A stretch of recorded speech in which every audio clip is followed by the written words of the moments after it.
प्रिय दोस्तों नमस्कार। इस एपिसोड में हम लोग आधुनिक भारत के यूरोपीय कंपनी का आगमन का जो हमारा कुछ शेष क्वेश्चन रह गया था, जो कुछ बचा हुआ क्वेश्चन रह गया था, उसे डिस्कस करने का प्रयास करेंगे। तो चलिए, पहले क्वेश्चन के अंतर्गत पहले एपिसोड के अंतर्गत हमने लगभग 40 क्वेश्चन डिस्कस किया था और ये हमारा 41 क्वेश्चन है और ये लगभग 90 क्वेश्चन का सीरीज होगा इसमें। और 90 क्वेश्चन के अंतर्गत हम लोग फुल डिस्कशन के साथ यूरोपीय कंपनी का आगमन टॉपिक को डिस्कस करेंगे। तो 41 नंबर क्वेश्चन में पूछा गया है, पुर्तगाली उपनिवेशों गोवा, दमन और दीव को किस वर्ष जन आंदोलन के बल पर भारत सरकार ने भारतीय गणराज्य में मिला लिया या विलय किया था। तो इसका विलय जो हुआ था, पुर्तगाली उपनिवेश जो थे गोवा, दमन, दीव, इन दोनों को जन आंदोलन के द्वारा, मतलब आज़ादी के बाद इनका विलय हुआ। और सिंपल सी बात है, आज़ादी 1947 में हुई, तो उसके बाद ये सारे ऑप्शन तो उसके बाद के दिए गए हैं। हालांकि इसमें सही आंसर होगा 1961 का। भारतीय सशस्त्र सेना ने 19 दिसंबर 1961 में गोवा मुक्ति संग्राम या गोवा मुक्ति को लेकर के गोवा मुक्ति आंदोलन चलाया था और गोवा मुक्ति संघर्ष को अंजाम दिया। इसके परिणाम स्वरूप हम देखते हैं कि गोवा को पुर्तगाल के आधिपत्य से, मतलब पुर्तगाली शासन आज़ादी के बाद तक जो स्थापित था गोवा में, दमन द्वीप में, तो इसको समाप्त किया गया। ठीक है, कब? तो 19 दिसंबर 1961 को। नेक्स्ट क्वेश्चन क्या है हमारा? नेक्स्ट क्वेश्चन है कि पुर्तगालियों की पहली फैक्ट्री कालीकट में 1500 ईस्वी में किसने स्थापित की थी। तो 1500 में पुर्तगालियों की पहली फैक्ट्री किसने स्थापित की? हमने कल के सेशन में देखा था कि बहुत सारे पुर्तगाली आते हैं, उनमें एक प्रीवियस क्वेश्चन में हमने देखा था पेड्रो अल्वारेज कैब्रल आते हैं, वह 1500 में आते हैं और उन्होंने ही पहली फैक्ट्री कहाँ पर स्थापित की थी? तो कालीकट में स्थापित की थी। तो इस रूप में हमारा सही आंसर ऑप्शन ए हो जाएगा। और ये पुर्तगालियों की पहली फैक्ट्री जो स्थापित होती है कालीकट में 1500 में, वह पेड्रो अल्वारेज कैब्रल के द्वारा किया जाता है। नेक्स्ट क्वेश्चन है, भारत से भारतीय वस्त्रों को प्रमुख निर्यात की वस्तु बनाने का श्रेय किसे दिया जाता है। तो सर्वप्रथम भारत में पुर्तगाली आए और पुर्तगालियों ने मुख्य रूप से सूती वस्त्र निर्यात और मसालों के निर्यात पर बल दिया था पुर्तगालियों ने। इसी तरह से जब हम फ्रांसीसियों को देखते हैं तो फ्रांसीसी इसके बाद आए, पुर्तगाली के बाद आए थे डच के बाद आए थे ब्रिटिश के बाद आए थे ये फ्रांसीसी। तो फ्रांसीसी आते हैं और इन्होंने ये सूती वस्त्र या भारतीय वस्त्रों को निर्यात की प्रमुख वस्तु बनाया था इन्होंने, फ्रांसीसियों ने। नेक्स्ट क्वेश्चन है, डचों को भारतीय व्यापार से अलग करने में कौन सफल रहे थे। तो डचों को भारतीय व्यापार से अलग करने में अंग्रेज सफल रहे थे, क्योंकि 1759 में डच कंपनी की स्थापना होती है और ये इंग्लिश कंपनी के, मतलब ये 1759 में बंगाल में एक युद्ध होता है डच कंपनी और अंग्रेज कंपनी या इंग्लिश कंपनी के बीच। और बंगाल के संसाधनों की प्राप्ति हेतु ये दोनों युद्ध कर रहे हैं। ये चाह रहे हैं, डच चाह रहे हैं कि 1759 में कि मैं यहाँ का भाई मौका मिला है, जैसे 1757 का बैटल ऑफ प्लासी होता है, तो उसके बाद डच चाह रहे हैं कि मैं इस क्षेत्र में अपना लाभ उठाऊं। और दूसरी तरफ इन्होंने, अंग्रेज़ों ने जब वहाँ पे लड़ाई लड़कर उस क्षेत्र को जीता है, स्वाभाविक रूप से वह चाहेंगे कि इन संसाधनों का वह लाभ उठाएं। अब यहाँ पे होता क्या है कि इसी को लेकर के दोनों में युद्ध होता है और इसी बीच में कंपनी नवाब के पक्ष में लड़ी थी और डच हार गए। मतलब कंपनी जो थी, डच कंपनी, वह नवाब के पक्ष में लड़ी थी और ब्रिटिश कंपनी जो थी वह नवाब के विरुद्ध में लड़ रही थी। और इसी दौर में देखा गया कि डच हार गए और हमेशा के लिए भारत से चले भी गए हारने के साथ। नेक्स्ट क्वेश्चन क्या है? नेक्स्ट क्वेश्चन है, वह कौन सा निर्णायक युद्ध था जिसमें अंग्रेजों ने डचों को हरा दिया था। तो वह कौन सा युद्ध था जिसमें अंग्रेजों ने डचों को हरा दिया? अभी हमने प्रीवियस क्वेश्चन में देखा था।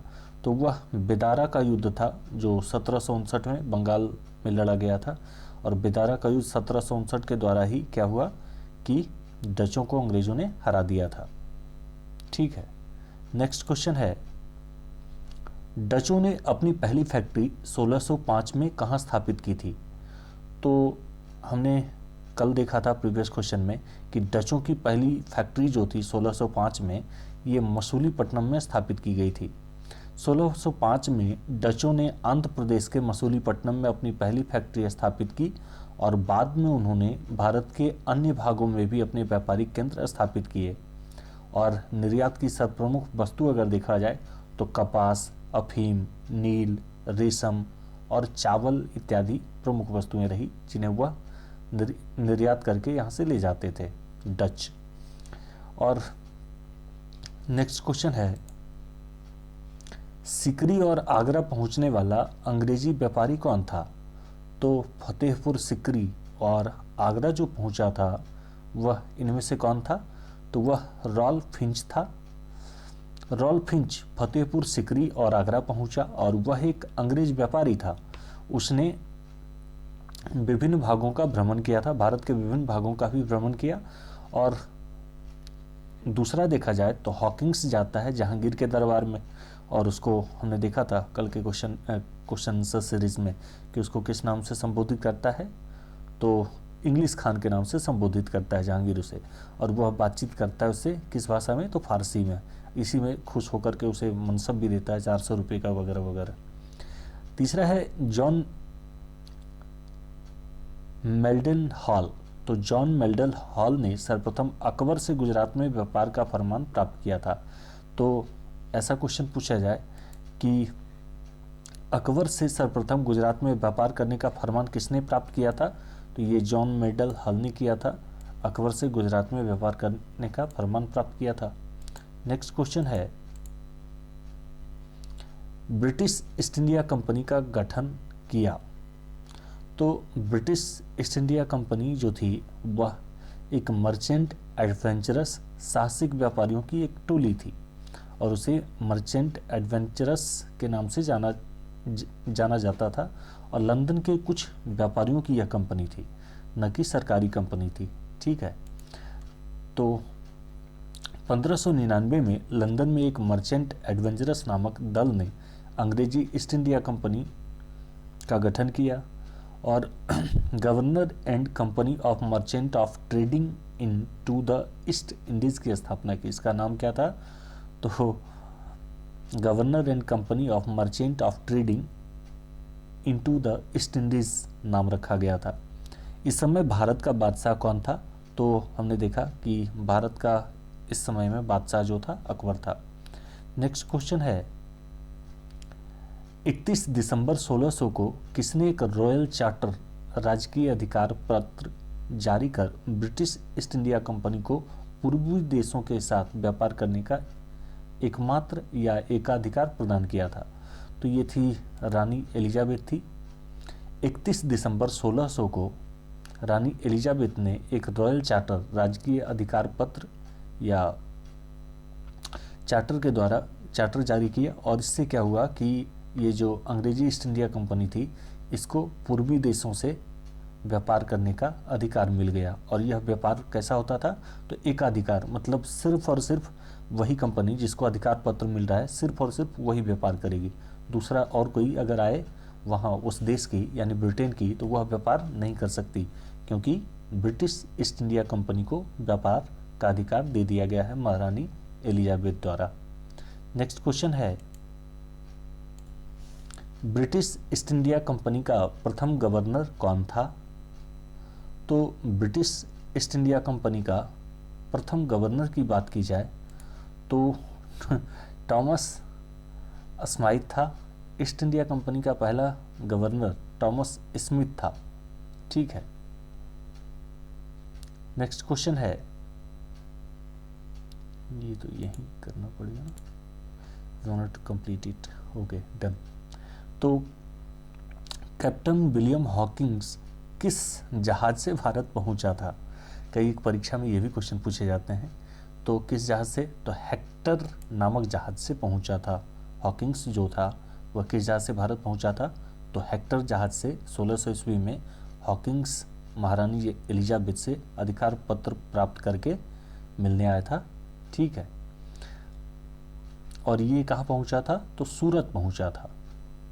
ठीक है, ये सूरत पहुंचा था और जहांगीर से आज्ञा पत्र प्राप्त किया था इसने।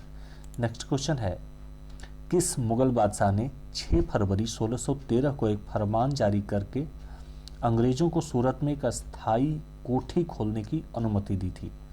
तो हमने कल भी देखा था इसका डिस्कशन कि ये जहांगीर था। जहांगीर ने 6 फरवरी 1613 को एक शाही फरमान के द्वारा अंग्रेजों को सूरत में एक अस्थायी कोठी खोलने की अनुमति प्रदान की थी। नेक्स्ट क्वेश्चन है, कौन इंग्लैंड के सम्राट जेम्स प्रथम का राजदूत बनकर 1615 में मुगल बादशाह जहांगीर के दरबार अजमेर पहुंचा था? तो वह था, हमने कल के डिस्कशन में देखा था, सर टॉमस रो था। यह टॉमस रो अथवा टॉमस रो जिसे कहा जाता है, थॉमस या टॉमस रो कहा जाता है, यह जहांगीर के शासनकाल में 1616 ईस्वी में भारत आता है और यह इंग्लैंड के राजा से आज्ञा प्राप्त करके आता है। इस टाइम कौन थे राजा वहाँ के? तो इस टाइम राजा जो थे इंग्लैंड के, जेम्स प्रथम थे। ठीक है, और इसने क्या किया, वहाँ के राजा से आज्ञा लेकर के एक टीम बनाई और कुछ लोगों को साथ में लेके ईस्ट इंडिया कंपनी की स्थापना की और जहांगीर से मिलने के लिए अजमेर के किले में पहुंचा था। नेक्स्ट क्वेश्चन है, 1661 ईस्वी में पुर्तगाल के राजा ने अपनी बहन कैथरीन, या जिसका नाम बोगाजा था, उनकी शादी इंग्लैंड के राजा चार्ल्स द्वितीय से की। इस उपलक्ष्य में उसने कौन सा भारतीय द्वीप चार्ल्स द्वितीय को दहेज में दे दिया था? तो ये द्वीप तो पॉपुलर है, बम्बई द्वीप है। 1661 में पुर्तगाल के राजा ने अपनी बहन कैथरीन यानी बोगाजा की शादी में इंग्लैंड के राजा चार्ल्स द्वितीय से की और इसी में क्या किया, उसने बम्बई को चार्ल्स द्वितीय को दहेज के रूप में दे दिया था। नेक्स्ट क्वेश्चन है, इंटरपोल थे, इंटरलोपर्स क्या थे? इंटरलोपर्स क्या थे? तो इंटरलोपर्स जो होते थे वह अनधिकृत व्यापारियों के रूप में सामुद्रिक लुटेरे हुआ करते थे। इंटरलोपर्स जो हुआ करते थे वह, उन्हें कोई अधिकार किसी से नहीं मिलता था। ठीक है, और जो भी ये जो जिन्हें चार्टर नहीं दिया जाता था या जिन्हें अधिकार नहीं दिया जाता था व्यापार करने का, अगर वो लोग उस समुद्री क्षेत्र में व्यापार कर रहे हैं तो उनके जहाज़ों को ये लोग जो इंटरलोपर्स थे वह लूट लिया करते थे। ठीक है, नेक्स्ट क्वेश्चन है, 1632 ईस्वी में गोलकुंडा के किस सुल्तान ने अंग्रेजों के नाम सुनहरा फरमान जारी कर 500 पगोडा वार्षिक कर के एवज में उन्हें गोलकुंडा राज्य के बंदरगाहों में स्वतंत्रता पूर्वक व्यापार करने की अनुमति दी थी? तो वह कौन था? तो वह अब्दुल्ला कुतुब शाह था। ठीक है, अब्दुल्ला कुतुब शाह जो होता है, उसने गोलकुंडा का सुल्तान होता है अब्दुल्ला कुतुब शाह। उसने क्या किया कि अंग्रेज़ों के नाम एक सुनहरा फरमान जारी करके 500 पैगोडा वार्षिक कर के एवज में उन्हें गोलकुंडा के राज्य और बंदरगाह का उपयोग करने का अधिकार दे दिया अंग्रेज़ों को। तो यह कौन था? तो अब्दुल्ला कुतुब शाह था। नेक्स्ट क्वेश्चन है, 1639 में अंग्रेज फ्रांसिस डे ने कहाँ के शासक से मद्रास को पट्टे पर लिया और वहाँ एक किलाबंदी करके एक कोठी भी बनाई थी? तो 1639 ईस्वी में अंग्रेज फ्रांसिस डे कहाँ के शासक से मद्रास को पट्टे पर लेता है और वहाँ एक किलाबंदी करके कोठी बनाता है? कहाँ के शासक से? तो ये हो जाएगा चंद्रगिरी के राजा से। 1639 या 1639 ईस्वी में फ्रांसिस डे नामक अंग्रेज को चंद्रगिरी के राजा से मद्रास पट्टे पर प्राप्त हो गया और यहीं पर अंग्रेजों ने फोर्ट सेंट जॉर्ज किले की स्थापना की थी। किस किले की स्थापना की थी? तो यहाँ पे किला बनाया था मद्रास में, क्या नाम से? तो फोर्ट सेंट जॉर्ज, और इसकी स्थापना किया था किला का अगर देखा जाए तो कब कर रहा है? तो ये 1639 1939 में अधिकार मिल रहा है और 1641 में लगभग कर रहा है। 1641 में कोरोमंडल तट पर सेंट फोर्ट जॉर्ज कंपनी का मुख्यालय अर्थात कंपनी का पहला प्रेसिडेंसी कहाँ बनाया, तो कंपनी का पहला प्रेसिडेंसी की बात की जाए तो यह भी बनाया था वहीं पर कोरोमंडल तट पे सेंट फोर्ट जॉर्ज के पास। और 1658 ईस्वी तक बंगाल, बिहार, उड़ीसा इत्यादि क्षेत्रों में कोरोमंडल की समस्त अंग्रेजी फैक्ट्रियां और फोर्ट सेंट जॉर्ज के अधीन आ गई थी। मतलब ये सारे जो क्षेत्र थे बंगाल, बिहार, उड़ीसा के, ये सारे क्षेत्र किसके अधीन आ गए, तो यहाँ की जो फैक्ट्रियां थी अंग्रेजी फैक्ट्रियां उनके अधीन आ गई थी। ठीक है, नेक्स्ट क्वेश्चन है, अंग्रेजों ने पूर्वी भारत में पहली बार उड़ीसा में महानदी के मुहाने या डेल्टा पर हरिहरपुर या बालासोर एवं पिपली में फैक्ट्रियां कब स्थापित की थी। तो अगर किया जाए बात कि अंग्रेजों ने उड़ीसा में महानदी के मुहाने पर हरिहरपुर या बालासोर या पिपली में फैक्ट्रियां कब स्थापित की थी, तो ये 1632 नहीं, ऑप्शन में 33 हो जाएगा फिर। 1633 में ये अंग्रेजों ने पूर्वी भारत में उड़ीसा के महानदी के मुहाने पर या डेल्टा पर हरिहरपुर, बालासोर एवं पिपली में फैक्ट्रियां स्थापित की थी और ये कब हुआ था, तो 1633 में हुआ था। नेक्स्ट क्वेश्चन है, शाहजहां के पुत्र एवं बंगाल के तत्कालीन सूबेदार शाह शुजा से ब्रिटिश कंपनी को निशान या शहजादों द्वारा जो जारी आदेश पत्र प्राप्त होता था वह कब प्राप्त हुआ, जिसमें कंपनी को 3000 रुपये वार्षिक कर के बदले व्यापार का विशेषाधिकार प्राप्त हुआ। तो शाहजहां के पुत्र थे और बंगाल के वह तत्कालीन सूबेदार थे, उनका नाम क्या था, शाह शुजा, और उनसे ब्रिटिश कंपनी को मतलब मोहर प्राप्त हुआ, कब हुआ, और मोहर के बदले उन्हें कितना मिला, तो 3000 रुपये वार्षिक देने का बात कही गई अंग्रेजों के द्वारा, और उन्होंने अधिकार पत्र दिया था 1651 में। ठीक है, नेक्स्ट क्वेश्चन है, किसने 1680 ईस्वी में एक फरमान जारी कर अंग्रेजों पर चुंगी की दर 2% से बढ़ाकर 3.1 या 3.1/2% कर दिया था, तो यह कौन था, तो यह जो था औरंगजेब था।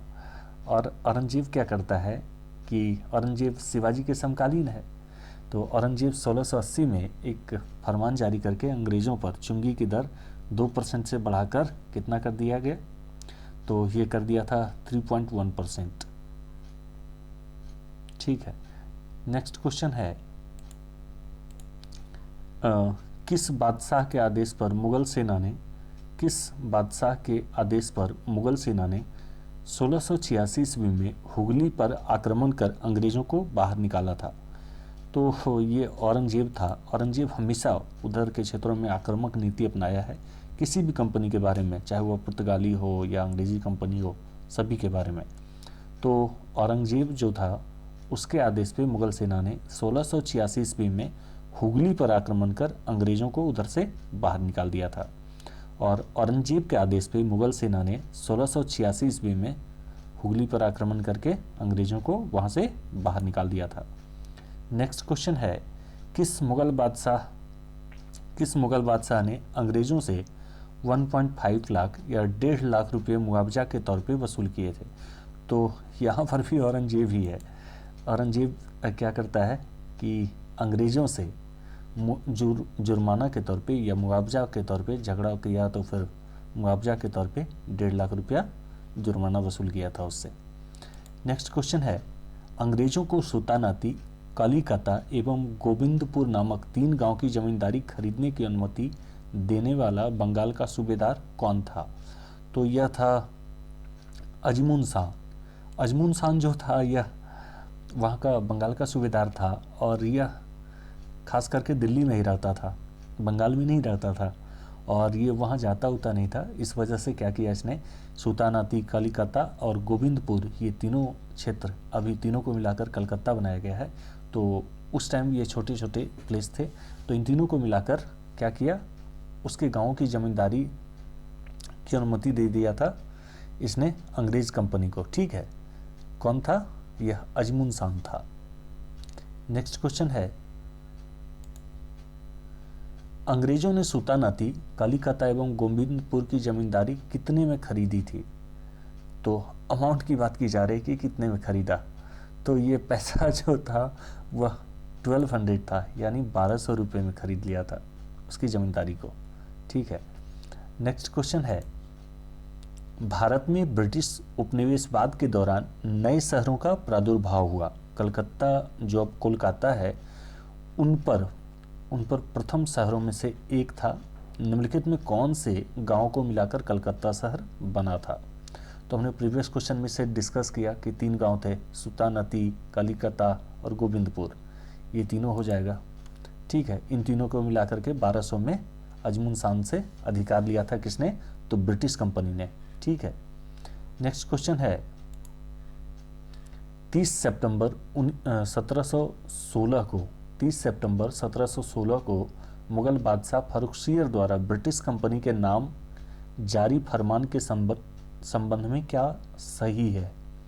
तो इन ऑप्शन को हमें देखना है और इसमें बताना है कि कौन सा ऑप्शन सही है। इसके द्वारा कंपनी को केवल 3000 रुपये वार्षिक खराज पर निःशुल्क व्यापार करने का, 3000 रुपये में मुक्त व्यापार करने का छूट मिल गया था ब्रिटिश कंपनी को, और यही आगे चल के वहाँ के नवाबों के साथ युद्ध का एक बड़ा कारण बनता है उनका। दूसरा है, इसके द्वारा कलकत्ता के आसपास के गांवों को किराए पर खरीदने की अनुमति मिल गई थी। हमने देखा अभी 3 गांवों को खरीदा है। किससे खरीदा था? तो अजमीन शान से खरीदा था। ये भी सही है। इसके द्वारा बंगाल के शाही मुद्रणालय या फिर छपाई खाना या टकसाल में सिक्का ढालने की भी अनुमति मिल गई थी। ये बड़ा महत्वपूर्ण है। यहाँ पे क्या दिया गया था? इसके द्वारा बंगाल के शाही मुद्रणालय में सिक्का ढालने की भी अनुमति मिल गई थी। ठीक है, अंग्रेज कंपनी को। तो इस प्रकार इसके सारे ऑप्शन सही हैं। 30 सितंबर 1716 को मुगल बादशाह फर्रुखसियर द्वारा ब्रिटिश कंपनी के नाम जारी फरमान पे किया गया था और इसके द्वारा कंपनी को केवल 3000 रुपये वार्षिक के बदले खराज पर निःशुल्क व्यापार करने का, यानी मुक्त व्यापार करने का अधिकार मिल गया था।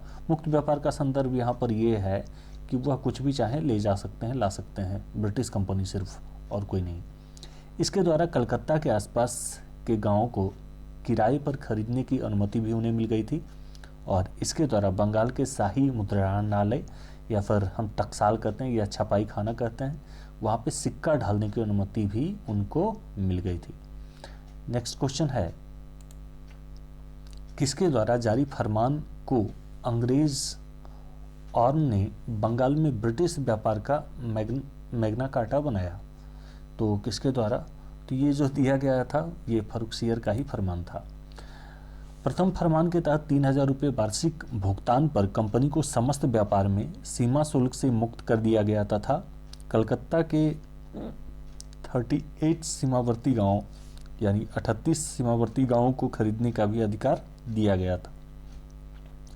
और दूसरे फरमान की बात करें तो इसके तहत मुंबई में ढले सिक्कों को संपूर्ण साम्राज्य में लेने देने की अनुमति मिल गई। मतलब अब दूसरा फरमान जब जारी किया इसने, फर्रुखसियर ने, दूसरे फरमान में क्या कहा कि भाई तुम जो सिक्का बम्बई में ढालोगे उसको हम अपने साम्राज्य में कहीं भी ले दे सकते हो सिक्के को, ऐसा नहीं कि किसी क्षेत्र विशेष में होगा। और तीसरा फरमान जारी करके 10,000 रुपया वार्षिक किया गया 3000 को। और तीसरे फरमान में उसने क्या कहा, फर्रुखसियर ने सूरत और समस्त व्यापार को आयात निर्यात करने से मुक्त कर दिया। मतलब तीसरे फरमान में क्या किया, सूरत में भी व्यापार कर सकता है और पूरे उनके साम्राज्य में कहीं भी व्यापार कर सकता है। पहले तो ये 3000 में बंगाल था, लेकिन अब 10,000 में फर्रुखसियर ने क्या किया, सूरत सहित पूरे अपने साम्राज्य में उन्हें मुक्त व्यापार या आयात निर्यात करने को मुक्त कर दिया गया। और उन्होंने लिखा है कि ये तीनों फरमान कंपनी का महाधिकार पत्र या मैग्ना कार्टा कहलाते हैं। तो ये तीनों फरमान जो जारी किए गए थे, ये एक इतिहासकार है वहाँ का, कौन है तो ऑर्म, और वह लिखता है अपने बुक में कि ये तीनों फरमान जो फर्रुखसियर द्वारा जारी किए गए थे कंपनी के लिए, ये महाधिकार पत्र या मैग्ना कार्टा कहलाते हैं। नेक्स्ट क्वेश्चन है, निम्नलिखित में कौन अंग्रेज जहांगीर के समय में भारत नहीं आया था? तो इसमें कौन है जो जहांगीर के समय में भारत नहीं आया था? तो इसमें हॉकिंस तो आता है, थॉमस रो भी आता है, पादरी एडवर्ड टेरी, ये दोनों तो आ रहा है। लेकिन रॉल्फ फिंच की बात की जाए तो ये बहुत बाद आ रहा है, ठीक है। और ये अकबर के समय में ये फतेहपुर सिकरी आता है। तो रॉल्फ फिंच की बात की जाए तो ये फतेहपुर सिकरी और आगरा पहुंचा और वह एक अंग्रेज व्यापारी था। उसने विभिन्न भागों का भ्रमण किया और विलियम हॉकिंस जहांगीर के दरबार में आने वाला पहला ब्रिटिश राजदूत था। जॉन मिल्डन हॉल ने सर्वप्रथम अकबर से गुजरात में व्यापार करने का फरमान प्राप्त किया था। नेक्स्ट क्वेश्चन है, दो लिस्ट दिए गए हैं और उन दोनों को सही करके हमें मिलाना है। कौन किसके शासनकाल में भारत आता है, ठीक है। तो बात की जाए जॉन मिल्डन की, तो हमने अभी प्रीवियस क्वेश्चन में देखा कि जॉन मिल्डन आ रहा है किसके काल में, तो अकबर के काल में आ रहा है जॉन मिल्डन, ठीक है। दूसरा अगर बात किया जाए विलियम हॉकिंस की, तो ये जहांगीर के काल में आ रहा है। और तीसरा अगर बात किया जाए जॉन सरमैन की, तो किसके काल में आ रहा है, तो ये फरुखसियर के काल में आ रहा है, ठीक है। इस प्रकार से आ रहा है तीनों।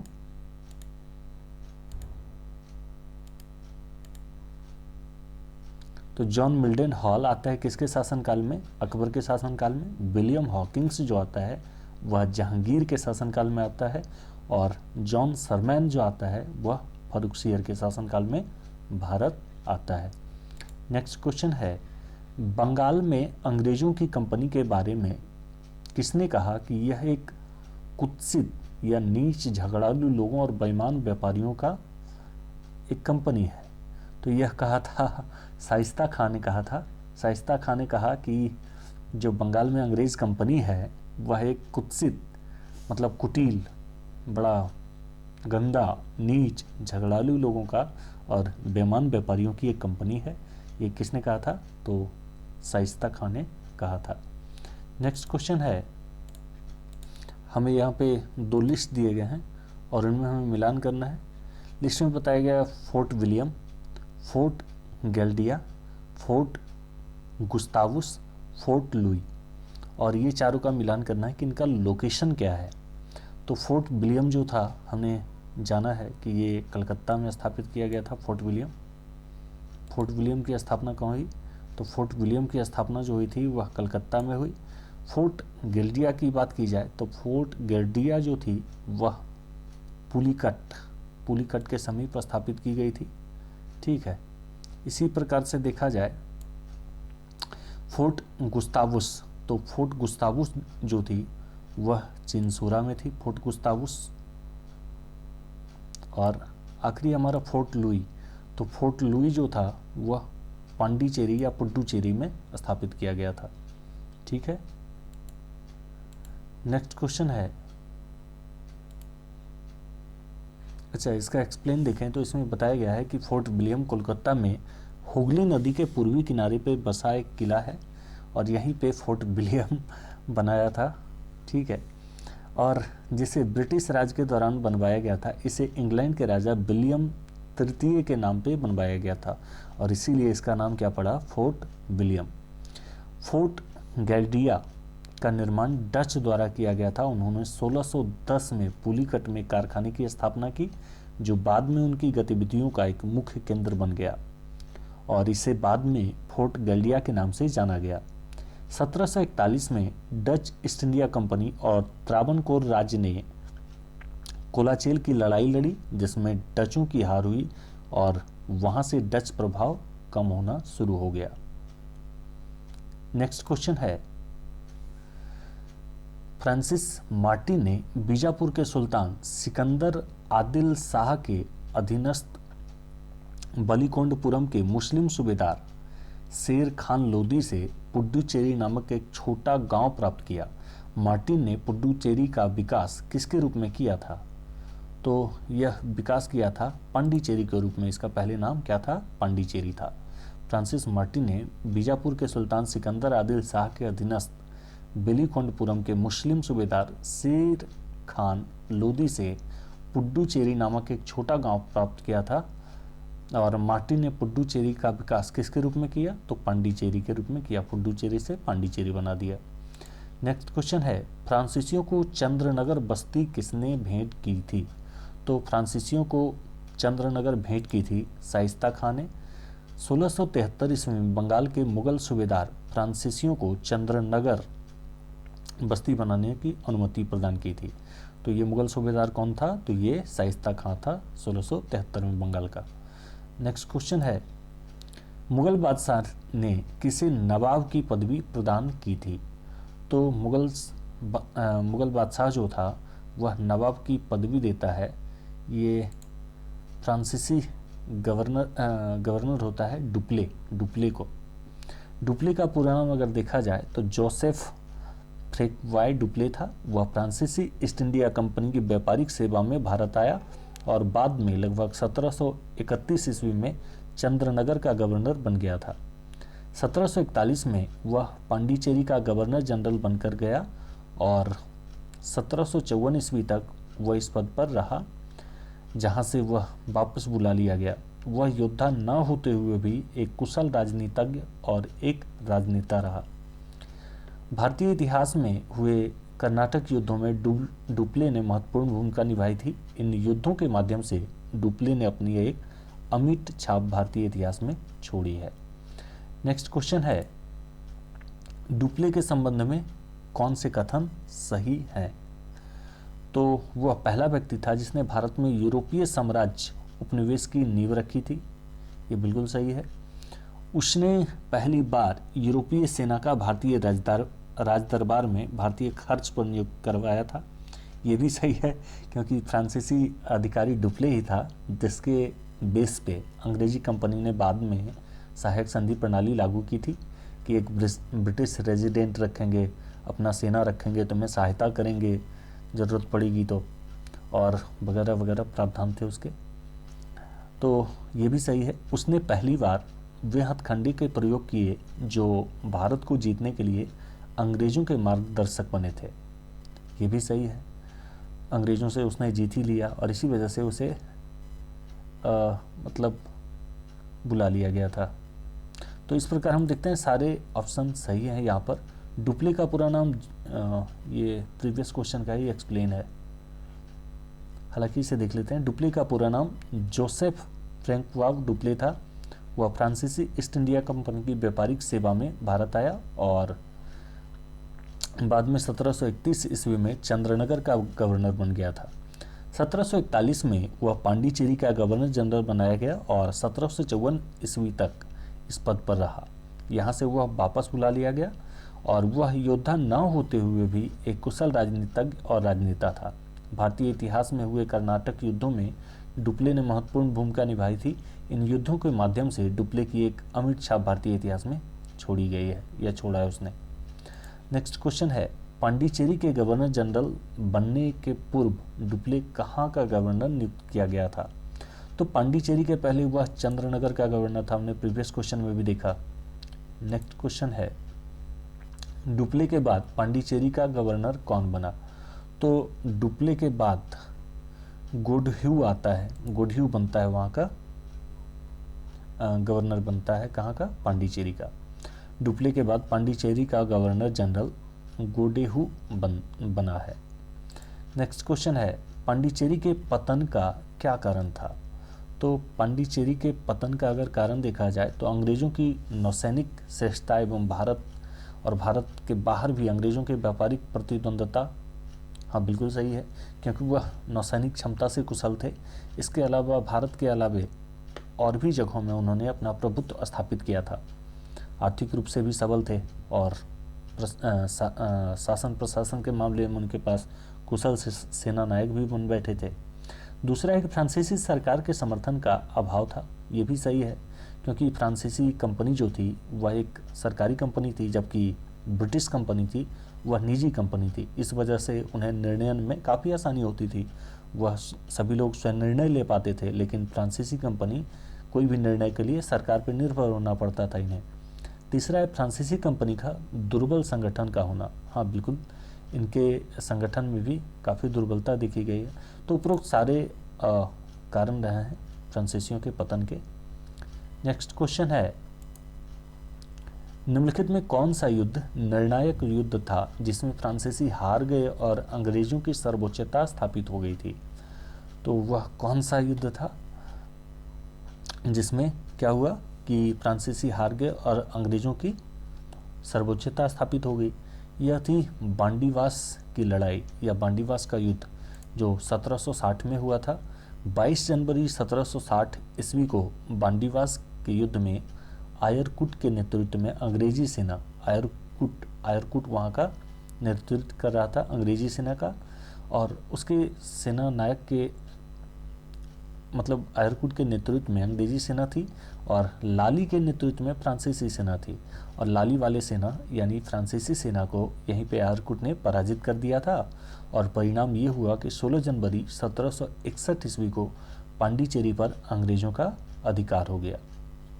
नेक्स्ट क्वेश्चन है, कौन सा युद्ध यूरोपीय आंग्ल फ्रांसीसी युद्ध का विस्तार नहीं था? तो प्रथम कर्नाटक युद्ध, बिल्कुल ये तो था ही। द्वितीय कर्नाटक युद्ध 1749 से 54, ये नहीं था। इसके अलावा हम देखते हैं कि तृतीय कर्नाटक युद्ध, ये भी है, द्वितीय नहीं था। द्वितीय का अगर देखा जाए तो यह प्रथम कर्नाटक युद्ध की समाप्ति की संधि से हुई है।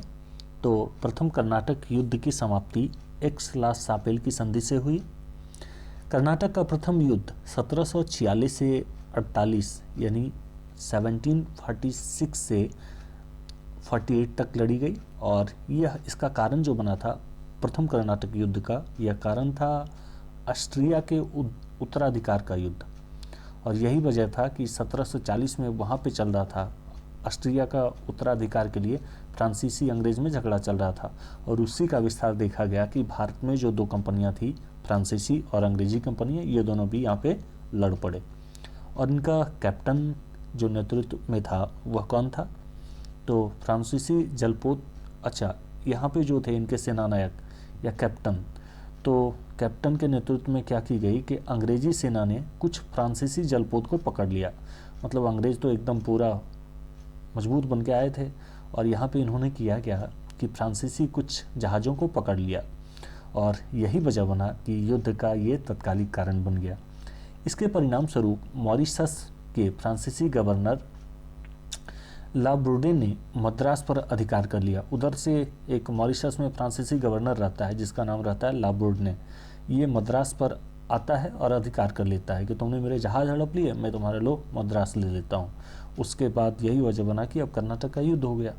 प्रथम कर्नाटक युद्ध कैप्टन पैराडाइज की फ्रांसीसी सेना तथा महफूज खां के नेतृत्व वाली नवाब की सेना के मध्य लड़ा गया था, और फ्रांसीसियों ने नवाब की सेना को सेंट थॉमे नामक स्थान पर पराजित कर दिया था।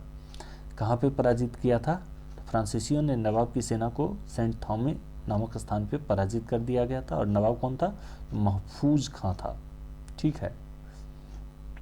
इस युद्ध की समाप्ति यूरोप में एक्स-ला-सापेल की संधि के तहत हुई। 1748 में ये एक्स-ला-सापेल की संधि की गई। ये कारण हुई कि क्योंकि इस संधि के कारण ऑस्ट्रिया का उत्तराधिकार का युद्ध भी समाप्त हो गया। मतलब वहाँ पे ऑस्ट्रिया का उत्तराधिकार का युद्ध समाप्त हुआ, तो ये दोनों भारत में जो दोनों कंपनियां थी, फ्रांसीसी और ब्रिटिश कंपनी, इन दोनों का भी संधि हो गया। कौन सा संधि भाई? तो इनका हो गया एक्स-ला-सापेल की संधि। और इसके बाद और शांति से रहने के लिए अंग्रेज़ों को पुनः मद्रास वापस मिल गया। मतलब ये एक्स-ला-सापेल की संधि के तहत अंग्रेज़ों को जो उनसे छीन लिया गया था मद्रास वाला क्षेत्र, वह उन्हें पुनः वापस मिल गया। नेक्स्ट क्वेश्चन है, गोडेहू की संधि या पांडिचेरी की संधि जो 1754 से कौन सा युद्ध समाप्त हुआ था? तो इसके संधि के तहत हम देखते हैं, गोडेहू की संधि के तहत प्रीवियस क्वेश्चन में देखा कि द्वितीय कर्नाटक युद्ध समाप्त होती है।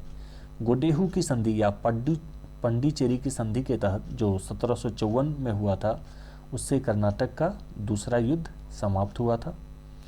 नेक्स्ट क्वेश्चन है, बांडीवास के युद्ध जो 1760 में अंग्रेजों के नेतृत्व बांडीवास का युद्ध जो हुआ 1760 में अंग्रेजों का नेतृत्व उसमें किसने किया था? तो अंग्रेजों का नेतृत्व किया था, प्रीवियस क्वेश्चन में देखा, सर आयरकुट ने। 22 जनवरी 1760 ईस्वी को बांडीवास के युद्ध में आयरकुट के नेतृत्व में अंग्रेजी सेना ने लाली के नेतृत्व वाली फ्रांसीसी सेना को परास्त कर दिया। परिणाम स्वरूप 16 जनवरी 1761 कब 16 जनवरी 1761 को पांडिचेरी पर अंग्रेजों का अधिकार हो गया। नेक्स्ट क्वेश्चन है, कर्नाटक का तृतीय युद्ध किस संधि के फलस्वरूप समाप्त हुआ? तो कर्नाटक का तृतीय युद्ध जो था, पहला हमने देखा एक्सलासापेल, दूसरा देखा गोडेहू की संधि, और तीसरा जो हो जाएगा ये पेरिस की संधि के तहत समाप्त होगा। कर्नाटक का दूसरा युद्ध जो 1754 से 1749 से 54 के मध्य में हुआ, इसके ठीक 2 साल बाद ही कर्नाटक का तृतीय युद्ध प्रारंभ हो गया जो 1756 से लेकर 1763 तक चला। इस समय यूरोप में सप्तवर्षीय युद्ध आरंभ हो गए थे और इस समय इंग्लैंड तथा फ्रांस में फिर से मनमुटाव चल रहा था और झगड़ा चल रहा था। इसके फलस्वरूप देखा गया कि भारत में भी अंग्रेजी और फ्रांसीसी में लड़ाई प्रारंभ हो गया। इस बार लड़ाई कर्नाटक की सीमा लांघकर बंगाल तक फैल गई, कर्नाटक तक ही नहीं रही। तृतीय जो एंग्लो कर्नाटक वार हुई उसकी सीमा कहा जाए कि यह क्या कर्नाटक तक ही सीमित रही, तो नहीं, यह बंगाल तक भी फैल गई थी। नेक्स्ट क्वेश्चन है, फ्रांस की सरकार ने किस वर्ष भारत स्थित फ्रांसीसी बस्तियों का अधिकार भारत सरकार को सौंप दिए? तो किस वर्ष सौंपा था? तो ये 1954 में सौंपा था। 1954 में भारत को स्वतंत्र हुए 7 वर्ष हो गए थे, क्योंकि 47 में आज़ाद हो रहा है भारत। अंग्रेजों के जाने के साथ ही फ्रांस ने एक समझौते के तहत पांडिचेरी, कराईकल, चंद्रनगर आदि क्षेत्र भारत सरकार को दे दिए, किंतु अंग्रेजों के पूर्व आए पुर्तगालियों ने भारत में अपने पैर जमाए रखे और शेष भारत स्वतंत्र हो जाने के बाद ही पुर्तगाली शासक जो सालाजार भारत छोड़ने को तैयार नहीं था। हालांकि क्या हुआ कि वहाँ की जनता उग्र हुई और भारतीय सेना ने कार्रवाई करने की बात कही, तब पुर्तगालियों ने ये सारे क्षेत्र हमें वापस कर दिए। कौन कौन से क्षेत्र? पांडिचेरी, कराईकल, चंद्रनगर इत्यादि, ये सारे तो वापस कर ही दिए थे। गोवा वगैरह का कुछ क्षेत्र था, दमनदीप और गोवा था, ये नहीं वापस किए थे उसने, तो वो आज़ाद होने के बाद 1954 में किया था वापस। नेक्स्ट क्वेश्चन है, इतिहासकार मैकाले के अनुसार वह पहला व्यक्ति कौन था जिसने पहली बार अनुभव किया कि मुगल साम्राज्य के खंडहरों पर एक यूरोपीय साम्राज्य बनाया जा सकता है? तो यह था डुप्ले था। इतिहासकार मैकाले के अनुसार डुप्ले पहला व्यक्ति था जिसने पहली बार अनुभव किया कि मुगल साम्राज्य के खंडहरों पर एक यूरोपीय साम्राज्य बनाया जा सकता है। और इसने तो सोचा ही था, लेकिन जब अंग्रेज़ आते हैं और उनमें जो डलहौजी होता है, तो उसने इस चीज़ को बहुत हद तक लागू भी किया था। नेक्स्ट क्वेश्चन है,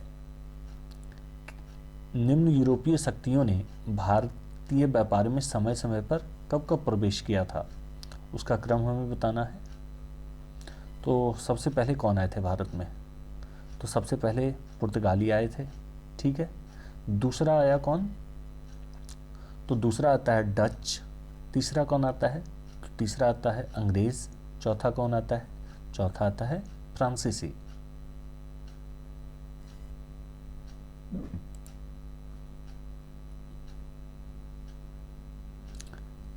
भारत में अगर कंपनियों का आगमन देखा जाए तो पुर्तगाली, डच, ब्रिटिश, फ्रांसीस, स्वीडिश हैं। पुर्तगाल से जो आते हैं लोग, सबसे पहले वास्को डी गामा आता है। कब आता है? 17 मई 1498 को। और हमने प्रीवियस डिस्कशन में देखा था आता है कैसे कैसे आता है, ठीक है। डच की बात की जाए तो पुर्तगालियों की समृद्धि देखकर डच भी ललच गया और भारत आने को परेशान हो गया। और डच आता है और भारत और श्रीलंका की ओर आकर्षित होकर डच आता है। कब आता है? 1598 में। वो 1498 में कौन आ रहा था? तो पुर्तगाली आ रहा था। 1598 में डचों का पहला जहाज अफ्रीका और जावा के रास्ते भारत पहुंचा। ठीक है। और 1602 ईस्वी में प्रथम डच ईस्ट इंडिया कंपनी की स्थापना हुई। तो आ कब रहे हैं भारत? तो पहले आ रहे हैं 1598 में, और पहला कंपनी जो स्थापित होता है डच का 1602 में होता है।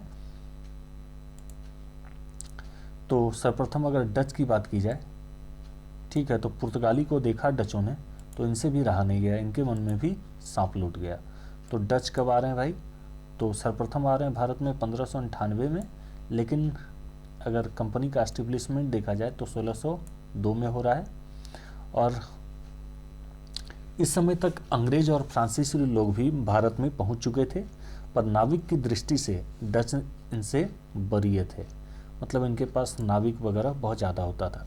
डचों ने मसाले के स्थान पर भारतीय कपड़ों के निर्यात पर जोर दिया। मतलब सारे लोग तो कुछ और पे जोर दे रहे थे, पर डचों ने भारतीय कपड़ों के निर्यात पे जोर दिया। ठीक है। 1602 में डचों ने अम्बियोना पर पुर्तगालियों को हरा दिया। 1602 में क्या हुआ कि 1602 में डचों ने किसको हरा दिया? अम्बियोना पर पुर्तगालियों को हराकर अधिकार कर लिया। उसके बाद हम देखते हैं कि इसके बाद 1612 में श्रीलंका में भी डचों ने पुर्तगालियों को खदेड़ दिया, और क्योंकि इसके पास नौसैनिक से सेना बेहतर है, इस वजह से। ब्रिटिश की बात की जाए तो भारत में व्यापार हेतु आई सभी यूरोपीय कंपनियों में अंग्रेज या ब्रिटिश सबसे शक्तिशाली थे। और 1599 में मिंडन हॉल नामक पहला अंग्रेज भारत आया, और 31 दिसंबर 1600 ईस्वी में इंग्लैंड की तत्कालीन महारानी एलिजाबेथ प्रथम द्वारा ब्रिटिश कंपनी को भारत में 15 वर्षों का अधिकार पत्र यानी व्यापार करने का एक अधिकार प्राप्त हो गया। और स्थल मार्ग से लिवेंट कंपनी को तथा समुद्री मार्ग से ईस्ट इंडिया कंपनी को, दो कंपनी आ रही है ब्रिटेन की। कौन कौन सी? तो स्थल मार्ग से आ रही है एक लिवेंट कंपनी, और एक जल मार्ग से आ रही है ईस्ट इंडिया कंपनी। ठीक है। तो लिवेंट कंपनी आ रही है स्थल मार्ग से, और समुद्री मार्ग से आ रही ईस्ट इंडिया कंपनी। दोनों अंग्रेजी कंपनी है, दोनों भारत आ रही है। और उसके बाद इन दोनों को अधिकार मिल गया था भारत में व्यापार करने का। फ्रांसीसी की बात की जाए तो 1664 ईस्वी में, फ्रांसीसी कंपनी की बात की जाए 1664 में लुई 14वें के शासनकाल में कॉलवर्ट, एक विदेश मंत्री थे कॉलवर्ट, उनके प्रयास से फ्रेंच ईस्ट इंडिया कंपनी की स्थापना हो जाती है। और 1668 में फ्रांसिस कैरो द्वारा औरंगजेब से आज्ञा प्राप्त कर सूरत में फ्रांसीसियों ने पहली फैक्ट्री स्थापित की थी। कहाँ की थी? तो ये सूरत में पहली फ्रांसीसियों की जो फैक्ट्री थी सूरत में स्थापित की गई थी 1669 में। और सॉरी, ये तो 1668 में ही किया गया। और उसके बाद हम देखते हैं कि फ्रांसीसियों ने गोलकुंडा के सुल्तान की स्वीकृति प्राप्त करके मसूलीपट्टनम में अपनी दूसरी फैक्ट्री भी स्थापित कर ली थी। ठीक है। दूसरी फैक्ट्री कहाँ स्थापित किया? तो ये कर लिया था मसूलीपट्टनम में। नेक्स्ट क्वेश्चन है, निम्नलिखित यूरोपियनों में कौन सा एक स्वतंत्रता पूर्व भारत में व्यापारी के रूप में सबसे अंत में आए? तो हमने देखा सबसे अंत में तो स्वीडिश आ रहे हैं, और इनसे पहले अगर देखा जाए तो इनमें ऑप्शन दिया जा रहा है, तो उसके अनुसार अगर देखा जाए तो ये फ्रांसीसी हो जाएंगे। उपरोक्त विकल्प में फ्रांसीसी भारत में व्यापारी के रूप में सबसे अंत में आए। 1664 में लुई 14वें के शासनकाल में कॉलवर्ट द्वारा फ्रेंच ईस्ट इंडिया कंपनी की स्थापना की गई थी। 1668 में फ्रांसिस कैरो द्वारा औरंगजेब से आज्ञा प्राप्त कर सूरत में फ्रांसीसियों ने पहली फैक्ट्री स्थापित की थी। 1669 ईस्वी में फ्रांसीसियों ने गोलकुंडा के सुल्तान की स्वीकृति के बाद मसूलीपट्टनम में अपनी दूसरी फैक्ट्री स्थापित की थी। कंपनियों का आगमन का क्रम अगर देखा जाए तो पुर्तगाली, डच, ब्रिटिश, फ्रांसिस और स्वीडिश है। स्वीडिश यहाँ नहीं था ऑप्शन में, इसलिए फ्रांसिस सही आंसर हो जाएगा। नेक्स्ट क्वेश्चन है, भारत का बादशाह उस समय कौन था? भारत का बादशाह उस समय कौन था जब ब्रिटेन की ईस्ट इंडिया कंपनी की स्थापना हुई थी? तो उस टाइम भारत का जो बादशाह था वह अकबर था। कल के डिस्कशन में हमने देखा था, प्रीवियस डिस्कशन में, ईस्ट इंडिया कंपनी की स्थापना 31 दिसंबर 1600 ईस्वी को लंदन में जॉन बट्स और जॉर्ज वाइट द्वारा की गई थी। कंपनी ने ब्रिटेन की महारानी एलिजाबेथ से रॉयल चार्टर हासिल करने के बाद भारत में व्यापार करने का अधिकार जब ले लिया, तो इसके बाद कंपनी की स्थापना हुई और भारत में उस टाइम अगर देखा जाए तो शासक था अकबर। और अकबर का शासन काल अगर देखा जाए तो 1556 से 1605 के मध्य में रहा है। नेक्स्ट क्वेश्चन है, 17वीं सदी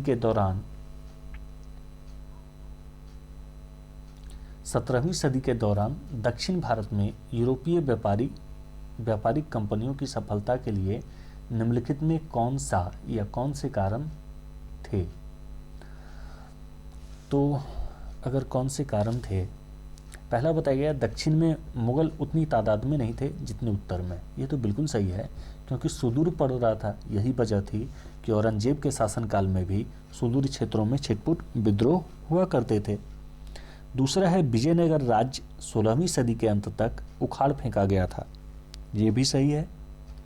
तीसरा है दक्षिण में अनेक छोटे और कमजोर राज्य थे। ये तीनों सही है। दक्षिण में मुगल उतनी तादाद में नहीं थे जितने उत्तर में। विजयनगर राज्य 16वीं सदी के अंत तक उखाड़ फेंका गया था और दक्षिण में अनेक छोटे राज्य थे, वह कमजोर राज्य थे।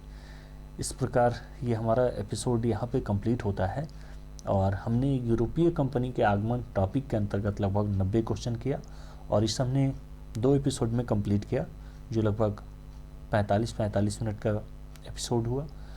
अगले खंड में हम लोग आधुनिक भारत के दूसरे टॉपिक को देखेंगे और टॉपिक का नाम होगा हमारा ब्रिटिश सत्ता का विस्तार। कैसे ब्रिटिश कंपनी आ रही है भारत में, कैसे बंगाल, मैसूर, पंजाब इत्यादि क्षेत्रों में अपनी कंपनी एस्टेबल कर रही है, कौन कौन सी युद्ध प्रमुख कर रही है कंपनी वगैरह वगैरह, ये सारा डिस्कस करेंगे। अगर ये एपिसोड हमारा अच्छा लगा आपको तो आप इसे लाइक करें और अपने दोस्तों के साथ शेयर करें। धन्यवाद।